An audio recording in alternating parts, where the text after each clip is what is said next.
नमस्कार सभी साथियों को। आज हम पार्ट 2 ले आए हैं बिहेवियरल इकोनॉमिक्स का, जिसमें हम पढ़ेंगे बर्नौली पैराडॉक्स और हम पढ़ेंगे इसमें प्रोस्पेक्ट थ्योरी और हम इसमें जो पढ़ेंगे वो पढ़ेंगे mental accounting by Richard Thaler. तो जब आप इन सारे कंसेप्ट को पढ़ेंगे तो आपको बिहेवियरल इकोनॉमिक्स असल में क्या कहता है वो समझ में आएगा। तो लास्ट तक बने रहिए वीडियो में। चलिए शुरू करते हैं आज का हमारा कंसेप्ट। ठीक है, बिहेवियरल इकोनॉमिक्स के अंदर कंज्यूमर अनसर्टेनिटी यानी कंज्यूमर बिहेवियर अंडर अनसर्टेनिटी। शुरू करते हैं दोस्तों। समझिए इस बात को कि जब हम बर्नौली पैराडॉक्स को रीड आउट करते हैं तो बर्नौली पैराडॉक्स हमें ये कहता है कि जब एक्सपेक्टेड मॉनेटरी वैल्यू जो है वो ज्यादा होती है तो हम एक्सपेक्टेड मॉनेटरी वैल्यू के बारे में ज्यादा जो है वो पैसा लगाते हैं। देखिए मैं इसको क्या कहना चाह रहा हूं। सबसे पहले तो आप इसको समझिए कि बर्नौली का जो पैराडॉक्स है वो क्या कहता है। ठीक है, तो बर्नौली जो पैराडॉक्स है वो किसने दिया वो आपको पता होना चाहिए कि जो बर्नौली का जो पैराडॉक्स है वो दिया था निकोलस बर्नौली ने। ठीक है ना, निकोलस बर्नौली ने दिया था। कब दिया था? ये दिया था 1713 में। ये आपको ध्यान कर लेना है। क्या कहता है इसके बारे में हम आगे पढ़ेंगे, लेकिन ये पैराडॉक्स देने वाले थे। बर्नौली जो पैराडॉक्स है वो इनके द्वारा दिया गया था, लेकिन बर्नौली पैराडॉक्स का जो सॉल्यूशन है वो इनके चचेरे भाई डैनियल बर्नौली द्वारा दिया गया था। ठीक है, और ये दिया गया था 1738 में। ये आपको ध्यान का लेना है। ठीक है ना, जो कि बर्नौली का जो पैराडॉक्स है वो क्या कहता है वो हम पढ़ेंगे, लेकिन जो डैनियल बर्नौली की जो स्टेटमेंट है वो हम पहले भी पढ़ चुके हैं। जो ये कहता है कि एक कोई भी व्यक्ति है या कोई भी उपभोक्ता है वो पैसे के पीछे नहीं भागता है, वो भागता है आपके यूटिलिटी के पीछे। यानी कि वो ये कहता है कि वो मनी सेंस में यानी कि मनी के सेंस में उसके पीछे नहीं दौड़ रहा है, वो दौड़ रहा है यूटिलिटी, क्योंकि उसको उससे यूटिलिटी मिलता है इस वजह से। तो ये सोल्यूशन तो आपको पता चल गया, लेकिन बर्नौली का जो पैराडॉक्स है वो क्या है? तो इसको मैं आपको एक छोटे से एग्जांपल से समझाना चाहूंगा और आप इसको जो है वो अच्छे से समझ पाएंगे। तो देखिए, सपोज कीजिए कि आप जो है वो एक कॉइन उछाल रहे हैं या एक गेम खेल रहे हैं। एक फेयर कॉइन का जो गेम है, जैसे आप उछालते हैं तो आप हेड और टेल जो है उसकी डिमांड करते हैं। ठीक है ना, तो आप एक कॉइन जो है, ये कॉइन आपने जो है ऊपर उछाला तो इससे आपको या तो हेड आएगा या टेल आएगा। आपको पता है ये सब बातें। ठीक है, तो यानी कि अगर टेल आता है, सपोज कीजिए अगर आपको टेल आता है, ठीक है ना, तो आपको इसके बदले में क्या मिल जाएगा? $2 जो है वो रुपए मिल जाएंगे। क्लियर है बात? लेकिन ध्यान करना है, क्योंकि पहली बार में टेल भी आ सकता है, पहली बार में हेड भी आ सकता है। तो अगर पहली बार में ही टेल आ जाएगा तो $2 मिलेंगे। अगर यहां पर टेल ना करके फिर से कॉइन आपको उछालना पड़े और फिर से क्या जो है क्या बन सकती है प्रोबेबिलिटी कि वापिस से हेड आ सकता है, वापिस से टेल आ सकता है। तो अगर यहां पर टेल आता है तो आपको जो है वो $4 मिलेंगे। ठीक है, लेकिन ये जरूरी नहीं कि सेकेंड टाइम में भी टेल आ जाए, हो सकता है कि नेक्स्ट टाइम फिर से हेड आ जाए। तो ऐसे में क्या होगा कि आपके वापिस से जब कॉइन उछाला जाएगा तो आपका वापिस से जो है वो हेड और टेल आ सकता है। सो ऑन, ये जो ट्री है वो आपका काफी लंबा हो सकता है। ठीक है ना, यानी कि मैं ये कह सकता हूं कि ये चीजें जो है वो चलती चलती बहुत दूर तक जा सकती है कि हेड यहां पर वापिस हेड आ जाए तो वापिस से हेड और जो टेल है वो आ सकता है, यहाँ हेड आ जाए तो यहाँ से हेड और टेल जो है वो आ सकता है ना। तो जब अगर ये यहाँ पर आएगा तो यहाँ आपको जो है वो $8 मिलेंगे, क्योंकि यहाँ पर इसकी प्रोबेबिलिटी क्या है? 1/8। जब यहाँ पर हेड टेल आएगा तो यहाँ पर आपके जो है वो $16 मिल सकते हैं। यहाँ पर प्रोबेबिलिटी क्या है? 1/16। ठीक है ना, तो जैसे जैसे आप इस ट्री पर चलते जाएंगे तो आप ये देख रहे हैं कि जितने स्टेप्स ही जा रहा है उसकी प्रोबेबिलिटी जो है वो आने की वो भी कम होती जा रही है। लेकिन जितना प्रोबेबिलिटी कम होता जा रहा है यानी कि आपके पैसे आने का, उतने ही आपकी जो अमाउंट है पैसे की वो बढ़ती जा रही है। ध्यान से समझिएगा, अगर पहली बार में ही टेल आ जाता है तो आपको $2 मिलेंगे। क्लियर है बात? अगर पहली बार में टेल नहीं आता है तो आप दोबारा से जब इसको करेंगे तो आपका जो है वो प्रोबेबिलिटी क्या हो जाएगा? 1/4 हो जाएगा।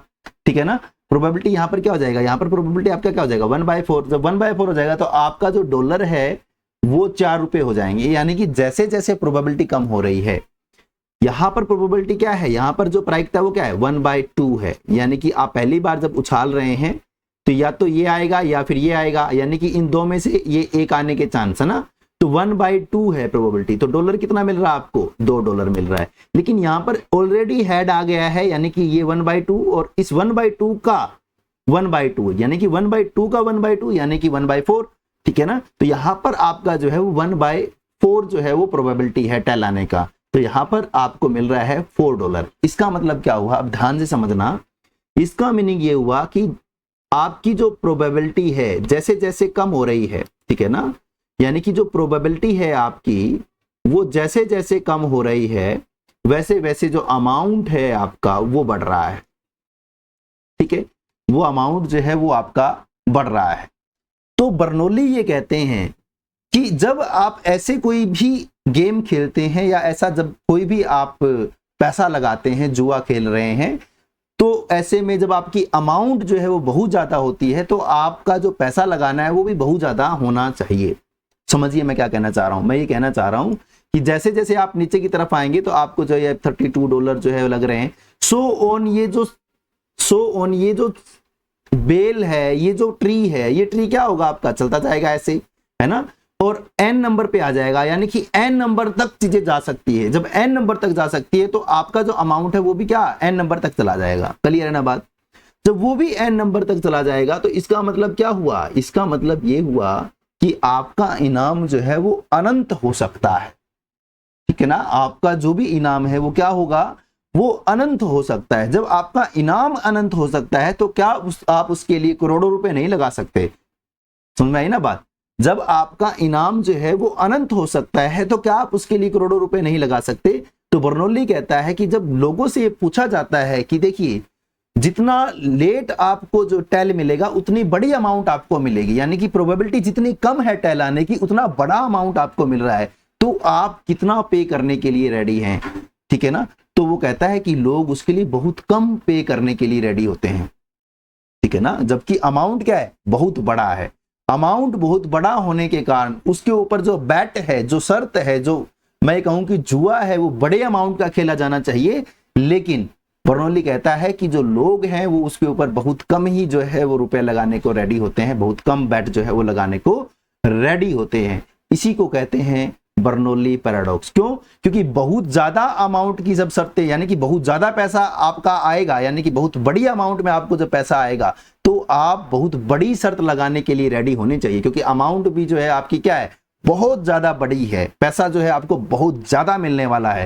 लेकिन जब आपको पैसा बहुत ज्यादा मिल रहा है तो उसके लिए जो बैट है वो भी तो बहुत बड़ी होनी चाहिए ना।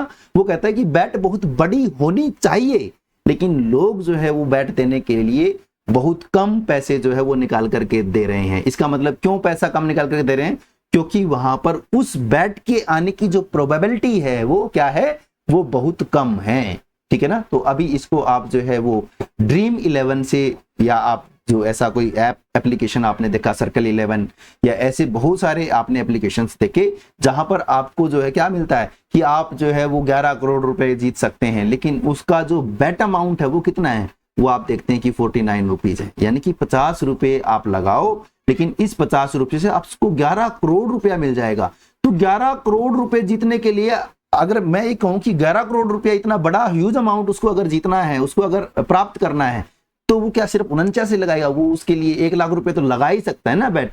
आप कहेंगे यस सर कि 11 करोड़ रुपए की बात है तो 1 लाख तक तो जाना ही चाहिए, लेकिन कितने पे जा रहा है वो, 49 रुपए पे। क्यों जा रहा है 49 रुपए पे, क्योंकि उसको ये पता है कि ये जो 11 करोड़ रुपए जीतने का जो प्रोबेबिलिटी है वो बहुत कम है, ठीक है। तो यहाँ पर जो बर्नौली का जो पैराडॉक्स है वो तो यही कहता है सिर्फ और सिर्फ कि 11 करोड़ रुपया जो है वो अगर जीतने के लिए बैट हो रहा है तो बैट जो है वो बड़ी अमाउंट में होना चाहिए, लेकिन लोग जो है उसका बैट जो है वो कम अमाउंट में देते हैं। इसको तो हम कहते हैं बर्नौली का पैराडॉक्स। लेकिन क्यों देते हैं, इसका समाधान दिया उनके जो ब्रदर थे डैनियल बर्नौली जी। उन्होंने ये कहा क्यों देते हैं, क्योंकि उसके जो जीतने के चांसेस हैं, उसकी जो प्रोबेबिलिटी है, उसकी जो यूटिलिटी है वो बहुत कम देखने को मिलती है, क्योंकि वो 11 करोड़ रुपया का जो अमाउंट है उसका जो जीतने के चांसेस है, प्रोबेबिलिटी है, वो बहुत लेस है। और इस वजह से जो उसके जो यूटिलिटी है वो कम हो जाती है, जिस वजह से उसके लिए जो प्राइस जो लोग देने को रेडी होते हैं वो कम प्राइस देने को रेडी होते हैं। तो इसको हम जो है वो बर्नौली का पैराडॉक्स और बर्नौली पैराडॉक्स का जो सोल्यूशन है वो हम कहते हैं। ठीक है, तो बर्नौली का जो पैराडॉक्स है वो कहता है कि बड़ी अमाउंट है तो बड़ा पैसा देने के लिए रेडी होना चाहिए, लेकिन लोग उसको रेडी होते नहीं हैं। ये तो पैराडॉक्स है। क्यों नहीं होते हैं? क्योंकि यूटिलिटी जो है उसकी वो कम होती है, इस वजह से जो लोग हैं वो कम पैसा देने को रेडी होते हैं। ये इसका समाधान है। ठीक है, उसके बाद में हम इससे नेक्स्ट थ्योरी जो पढ़ते हैं, कोग्निटिव बाइस की जो आपकी थ्योरी है, जिसको हम प्रोस्पेक्ट थ्योरी कहते हैं, जो कि आपका दिया गया है कॉनमैन और टवर्स्की द्वारा। ठीक है ना, मैं आपको एक बार जो है यहां पर लिख करके दिखा देता हूं, प्रोस्पेक्ट थ्योरी। ठीक है ना, कॉनमैन एंड टवर्स्की, इन्होंने जो है ये एक थ्योरी दी, प्रोस्पेक्ट थ्योरी, जिसको बिहेवियर इकोनॉमिक्स के अंदर कोग्निटिव बाइस की जो है थ्योरी कहते हैं। ये आपको ध्यान करना है। इसमें कुछ चीजें हैं कोग्निटिव बाइस, 5 चीजें हम या 5 बाइस जो है हम इसमें पढ़ते हैं और इस थ्योरी को समझते हैं। ठीक है ना, तो जो पहला थ्योरी या जो पहला बाइस है वो है लॉस अवर्जन बाइस। ठीक है, पहला जो है वो क्या है आपका, लॉस अवर्जन बाइस।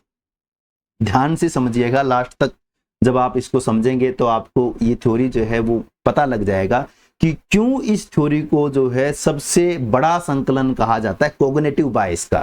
ठीक है ना, कोग्निटिव का मतलब संज्ञानात्मक, यानी कि आपके दिमाग के बारे में जो हम पढ़ते हैं। ठीक है ना, यानी कि आपकी जो भी सोचने समझने की क्षमता है उसके बारे में।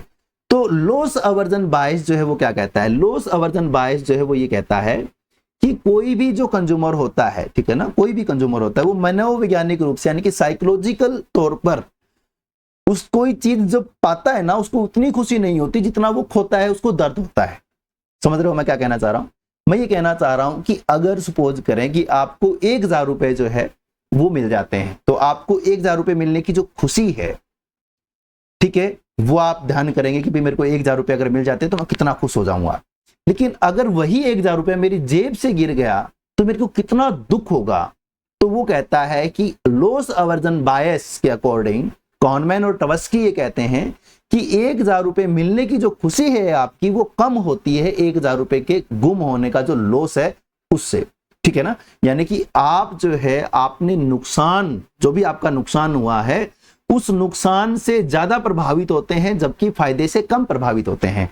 ठीक है, वो ये कहते हैं, कॉनमैन जो है ये कहते हैं कि लॉस अवर्जन बायस क्या कहता है कि आपको जो फायदा हो रहा है आप उससे उतने खुश नहीं होते जितना आपको नुकसान होता है, उससे दुखी हो जाते हैं।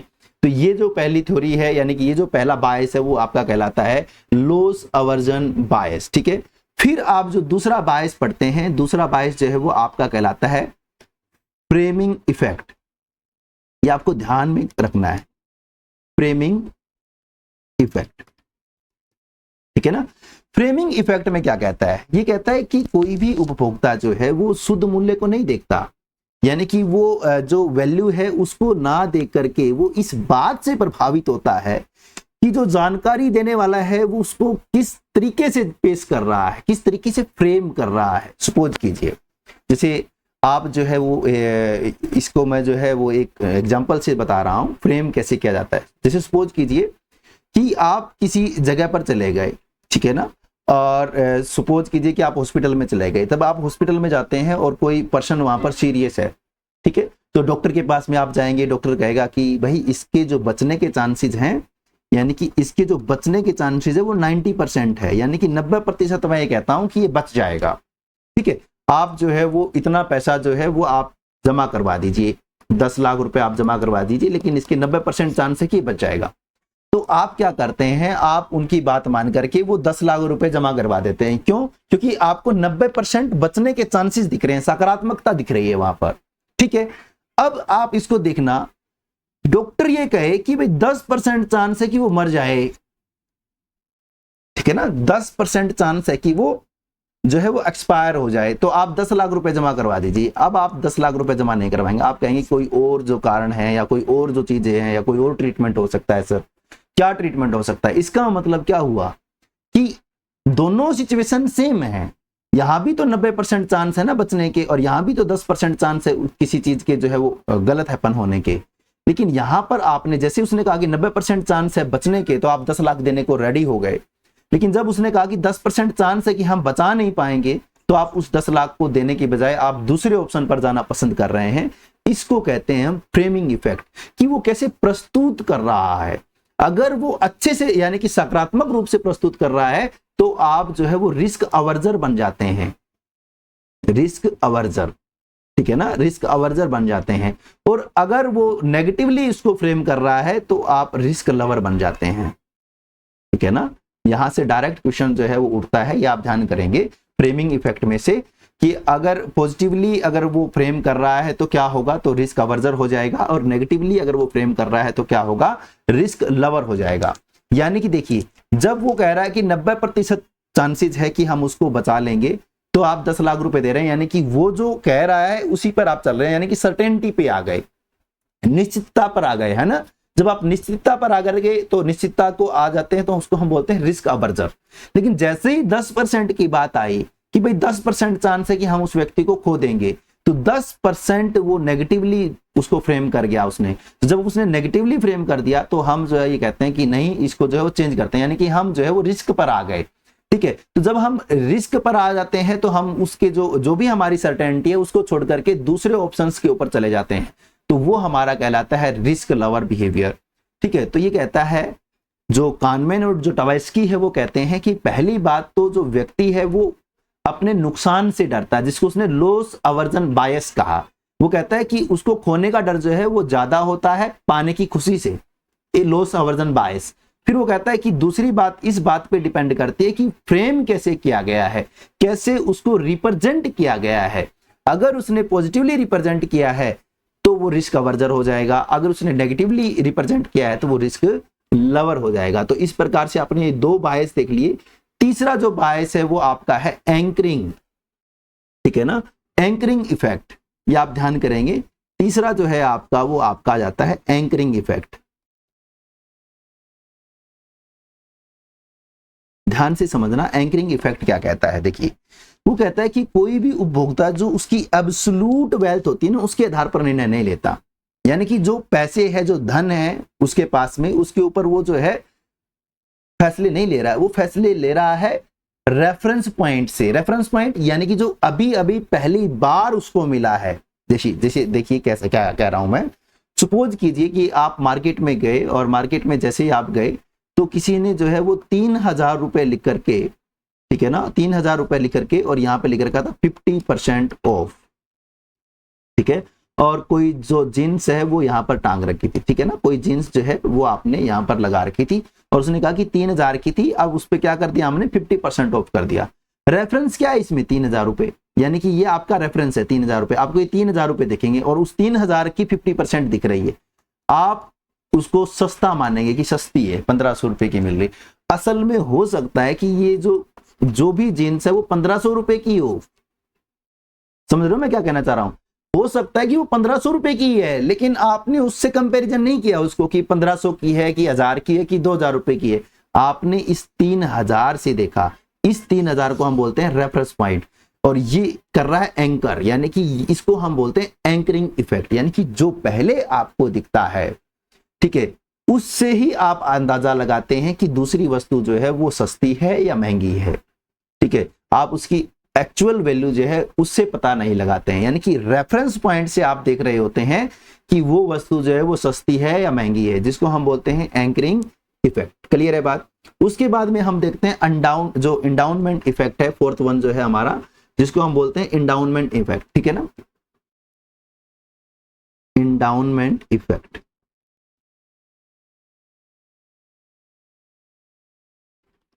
ठीक है ना। असल में ये जो आपका लॉस अवर्जन जो हम पढ़ करके आए कि भाई नुकसान से जो है उसको ज्यादा डर लगता है, उसी बात का जो है एक्सप्लेनेशन है एंडाउनमेंट इफेक्ट। ये आपको ध्यान करना है, लेकिन ये अलग से जो है वो थ्योरी में दिया गया है। क्या कहता है ये कहता है कि आप जो है किसी व्यक्ति विशेष को जब मान के चलो उसका मालिकाना हक दे देते हो, ठीक है ना, थोड़े समय के लिए। जैसे आपने ये देखा होगा कि जब हम कार के लिए जाते हैं या कार खरीदने के लिए जाते हैं, तो वो टेस्ट ड्राइव देते हैं हमारे को कि आप जो है वो टेस्ट ड्राइव कीजिए सर इसकी, है ना, इसको चला करके देखिए। ठीक है, या फिर जब आप नेटफ्लिक्स या ऐसा कुछ देखते हैं तो वो आपको जो है वो 1 महीने का फ्री वाउचर दे देते हैं कि 1 महीने जो है आप इसको फ्री देखिए, उसके बाद में आपको जो है पैसे देने हैं। तो जब आप इसको 1 महीने फ्री देख रहे हैं तो आपका जो है वो नेटफ्लिक्स के ऊपर एक स्वामित्व यानी कि मालिकाना हक देखने को मिल जाता है। अब आप उसको छोड़ने के लिए तैयार नहीं है, यानी कि जो मालिकाना हक आपने जिया है, जो मालिक बन करके आप जिए हो, उस मालिकाना हक को छोड़ने के लिए अब आप तैयार नहीं हैं। तो आप क्या करते हैं, उस वजह से आप जो है वो डिसीजन लेते हैं, जिसको ये कहते हैं इंडाउनमेंट इफेक्ट। क्लियर है बात? यानी कि जो टेस्ट ड्राइव है, जब आप टेस्ट ड्राइव करते हो तो आपको उस कार का जो मालिकाना हक है वो देखने को मिलता है, वो फील करते हो, उस वजह से आप उस गाड़ी को जो है वो खरीद लेते हो। इसी वजह से जब नेटफ्लिक्स आपको 1 महीने का या कोई भी OTT जो है आपको 1 महीने का फ्री का वाउचर देता है, तब आप उसको 1 महीना यूज करते हो। जब आप उसको 1 महीना यूज करते हो तो 1 महीना यूज करने के बाद में आपको जो है उससे एक तरीके से लगाव हो जाता है और आप जो है उस सब्सक्रिप्शन को अब छोड़ना नहीं चाहते हैं। इसको वो कहता है इंडाउनमेंट इफेक्ट। ठीक है, उसके बाद मोस्ट इंपोर्टेंट जो आपका 5th नंबर का है, जिसको बोलते हैं स्टेटस क्वो बायस। ठीक है ना, जिसको हम बोलते हैं स्टेटस क्वो बायस।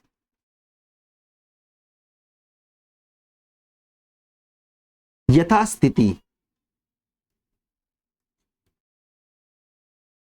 यानी कि जो वर्तमान में जो भी उसकी स्थिति है वो उसमें चेंज नहीं करना चाहता। ठीक है ना, तो आपने कई सारे ऐसे लोग भी देखे होंगे, जैसे सपोज कीजिए कि आप वर्तमान में आज जिस भी स्थिति में हैं, हो सकता है कि आप कुछ चेंज करें और आप बेटर स्थिति में पहुंच जाए, लेकिन आप क्या कहेंगे कि नहीं, मेरे को क्यों ही करना जब मैं अभी खुश हूं। यानी कि आप अपनी वर्तमान स्थिति के अंदर कोई भी चेंज करना नहीं चाहते, उसको आप बोलते हो स्टेटस क्वो बायस। ठीक है, तो इस प्रकार से ये 5 बायस जो है वो आपकी दी गई है प्रोस्पेक्टस थ्योरी में, जिसको हम पढ़ते हैं, और जो कि दी गई है आपकी सर लास्ट वाले को रिपीट करियो। यथास्थिति को। जी जी ठीक है, तो यथास्थिति यानी कि स्टेटस क्वो बायस जो है वो क्या कहता है, वो ये कहता है कि आप अपनी वर्तमान स्थिति को जो है वो बदलना नहीं चाहते हैं, जहां पर आप जो है ये सोचते हैं कि भाई जब मैं अभी अच्छी स्थिति में हूं, हो सकता है कि आप अपनी स्थिति में अगर थोड़ा सा परिवर्तन करें तो आप इससे भी अच्छी स्थिति में चले जाएं। अच्छी टेक्नोलॉजी, जैसे सपोज कीजिए जब अपनी ये डिजिटलाइजेशन हुआ था, UPI वगैरह आई थी, ठीक है ना, तो जब फर्स्ट टाइम UPI आया था आपने देखा होगा, तो लोग जो है वो UPI को कम इस्तेमाल करना चाह रहे थे, वो कहते हैं कि नहीं कैश ही दे दो, यानी कि वो इस स्थिति को बदलना नहीं चाह रहे थे। ठीक है ना, वो इस पे शिफ्ट नहीं होना चाह रहे थे। लेकिन आज आप देखते हो कि UPI जो है वो सबका बन गया है, यानी कि टेक्नोलॉजी जो फर्स्ट टाइम इंट्रोड्यूस होती है तो आपको अच्छी स्थिति में लेके जा सकती है, लेकिन जो उपभोक्ता है, जो कंज्यूमर है, वो अपनी वर्तमान स्थिति में परिवर्तन नहीं करना चाहता, जिसको हम बोलते हैं स्टेटस क्वो बायस। ठीक है, चलिए नेक्स्ट क्वेश्चन पर चलते हैं, नेक्स्ट जो है वो थ्योरी पर चलते हैं, जिसको हम बोलते हैं मेंटल अकाउंटिंग थ्योरी। ठीक है ना, तो मेंटल अकाउंटिंग थ्योरी जो है वो दी गई थी आपके रिचर्ड थैलर के द्वारा। ठीक है, Richard Thaler, mental accounting theory.